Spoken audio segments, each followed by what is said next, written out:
بسم الله الرحمن الرحيم. المسرح أطفئت وهدئت، فلا تسمع لا زقزقة ولا صفير، الكل في انتظار ما تكشفه الستار. وتخيل معي كل الممثلين تنكروا للمبادئ ويدركون أن هذا الصمت وراءه الزوبعة. ذاك الصيرفي والحانوتي وأصحاب البنكنوت فوق الخشبة يتآمرون كيف يبخسون الجمهور، فهم يضخمون يتحكمون في دار سمسرة، وهذا فيه تخطيط يثير التسخيط والزوبعة. وتخيل معي قبل ليلة النكران جاءنا سكران وسيج العين والساقية، ولا زالت وهم يستحوذون.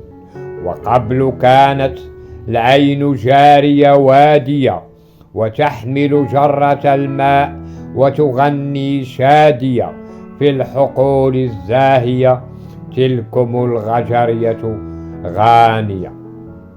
وعلى حين قلت المراعي مع الإقطاع، فكل القرويين نزحوا من البادية، الغلاء كان فاشيا. وتخيل واحلم بصور البارحة بشكل وضعي، واستحضر الأيام الخوالي، وترى أني أطيل النظر ساهية.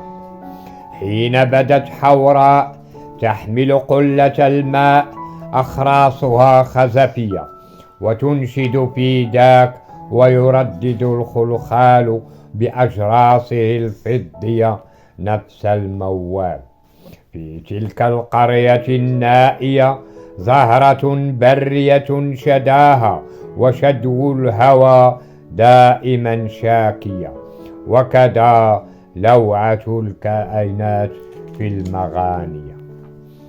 وقيل اختلطت برجل كلب، وسقطت الغزال في يد دجال، واختفى المنجل، الحصاد في عجل محاصيل، وذا الحاصل لا يأكل الطير ونصطاد الحجل.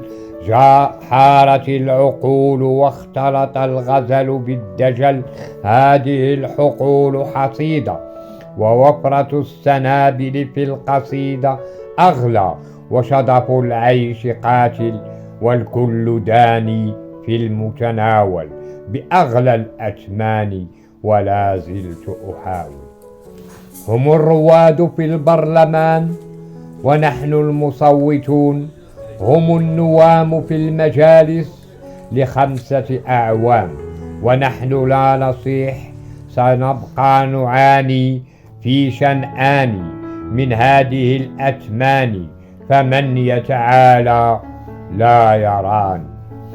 نحن الأعمدة وذا البنيان، فلم التعامي، نحن نعيش الحامي في هذه الأيام، وهذا الواقع يرمز للضغط، وإذا اختلط اللغط يصنع الزوبعة. وفي بلادي الكل ينادي هذا الجحود، وما من حلول والوضع ساء.